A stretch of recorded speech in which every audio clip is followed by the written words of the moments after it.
এ ফেরেশতা, এ জমিন, তোমরা যারা জমিন ধ্বংস করে দিতে চাও, আমি আল্লাহ দেখতেছি কেমন গুনাহ হইতেছে। যেই মানুষে আমি আল্লাহ এত আদর করে বানাইলাম, আসমান আল্লাহ বানাইছেন কুন ফায়াকুন বইলা, ফেরেশতা আল্লাহ বানাইছেন কুন ফায়াকুন বইলা, জমিন আল্লাহ বানাইছেন কুন ফায়াকুন বইলা, কিন্তু আমারে আপনারে আল্লাহ পাক কুন ফায়াকুন বইলা বানায় নাই।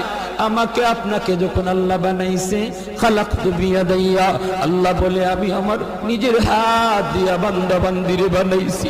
কারণ এই চেহারার মধ্যে এত দামি কপাল, ওই কপাল দিয়া বান্দা আমার কুদরতি কদমে সাজদা দিবে। এই কপালটার এত দাম, এই কপাল কুন ফায়াকুন বললে হয় না, এই কপাল ফেরেশতাদের হাতে বানাইলেও হয় না, আমি আল্লাহ নিজের হাতে বানাইছি।